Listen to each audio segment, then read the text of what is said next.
Kita hidup di dunia yang penuh konflik. Dari perselisihan personal sampai perang antar negara. Manusia punya dua pilihan, membenci selamanya atau memaafkan. Tapi bagaimana jika ada jalan tengah? Memaafkan tanpa melupakan bukanlah paradoks. Ini adalah strategi bertahan hidup yang diajarkan oleh psikologi, sejarah, dan bahkan alam. Hari ini, kita akan membahasnya lapis demi lapis, dari neuroscience di balik memaafkan, mengapa melupakan itu berbahaya, sampai cara membangun batasan sehat dalam hubungan. Ini bukan video motivasi biasa. Ini panduan untuk menjadi manusia yang berdaya tanpa kehilangan kemanusiaan. Yuk tonton sampai habis. Tapi sebelum kita lanjut, jangan lupa subscribe, nyalakan lonceng notifikasi, dan bagi pendapatmu di kolom komentar nanti.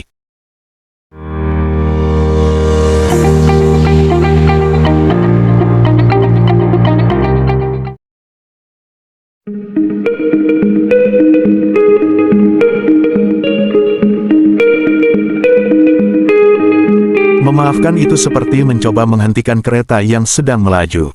Amigdala, pusat emosi otak, akan berteriak, dia menyakitimu. Jangan lepaskan. Sementara prefrontal cortex, area logika, berbisik beban ini merusak kesehatanmu. Berikut penyebab kita sulit memaafkan.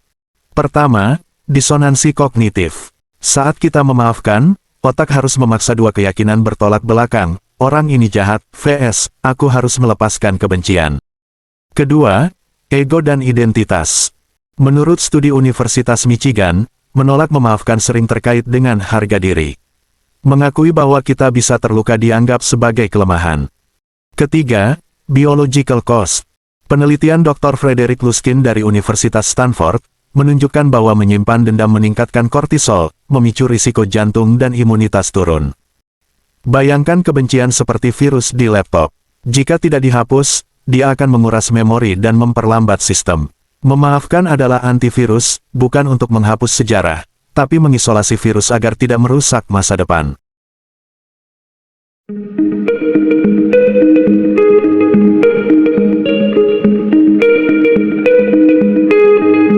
Di alam, hewan yang selamat dari perangkap tidak akan mendekati bau besi lagi. Tapi manusia, kita sering terjebak dalam toxic relationship yang sama. Kenapa? Pertama, konsep Nietzsche, pengulangan abadi, melupakan membuat kita mengulangi siklus penderitaan. Kedua, batas antara memaafkan dan melupakan.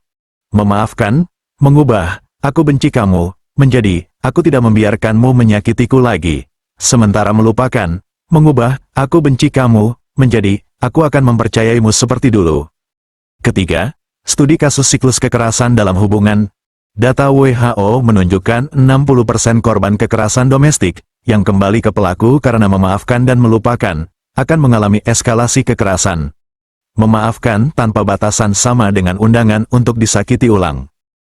Hubungan sehat perlu pagar seperti bambu, cukup kuat untuk melindungi, tapi tetap transparan agar bisa melihat siapa yang benar-benar menghargai batasmu.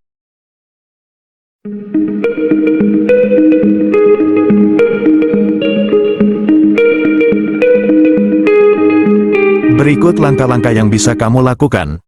Langkah 1, validasi emosi, bukan menekannya. Psikolog Dr. Harriet Lerner bilang, kemarahan yang tidak divalidasi akan berubah jadi racun. Contoh kalimat validasi diri, wajar jika aku marah. Pengkhianatan itu melukai harga diriku.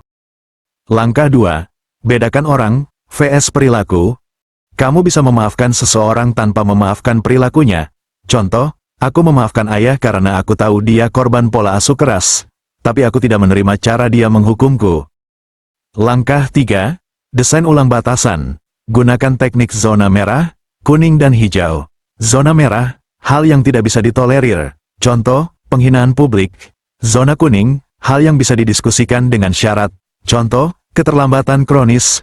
Zona hijau, fleksibel. Contoh, perbedaan pendapat biasa. Langkah 4, ritual pelepasan simbolis. Contoh ritual, tulis surat berisi semua sakit hati, lalu kubur atau bakar, atau pilih benda yang mewakili luka, misal, gelang pemberiannya, lepas atau daur ulang.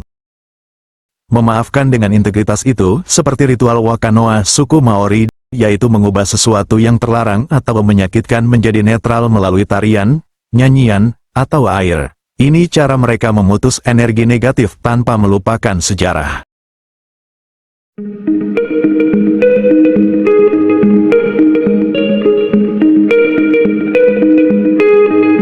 Saat kamu menetapkan batas, bersiaplah untuk respon seperti, kamu egois, atau, masa masih dendam?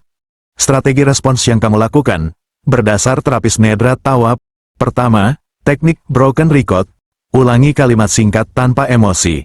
Contoh, ini bukan tentang dendam, tapi menghargai diri sendiri. Kedua, bertanya balik, apa maksudmu dengan egois? Menurutmu aku tidak berhak melindungi diri? Memiliki batasan diri itu seperti aturan pesawat. Kamu harus pakai masker oksigen dulu sebelum menolong orang lain. Memaafkan tanpa melupakan adalah masker oksigen emosional.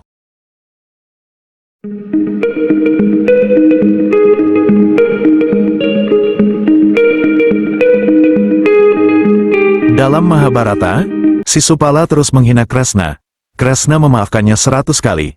Tapi pada penghinaan ke-101, Kresna mengambil tindakan. Ini mengajarkan, pertama, memaafkan itu proses, bukan kesempatan tanpa batas. Kedua, titik balas dendam bukan karena kebencian, tapi karena keadilan.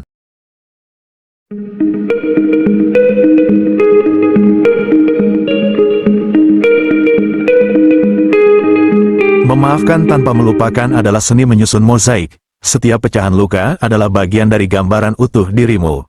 Kamu tidak perlu menyembunyikan retakan, cukup pastikan pecahan itu tidak melukaimu lagi. Hidup ini seperti buku catatan perjalanan. Memaafkan adalah cara untuk memberi tanda halaman yang berantakan, lalu membuka halaman baru. Tapi buku itu tetap kamu simpan, karena dari halaman berantakan itu, kamu belajar menulis kisah yang lebih baik. Jika video ini menyentuhmu, bagikan ke seseorang yang mungkin sedang berjuang antara memaafkan dan melindungi diri. Klik subscribe untuk konten yang memberdayakan, dan tulis di komentar, aku berhak damai tanpa naif.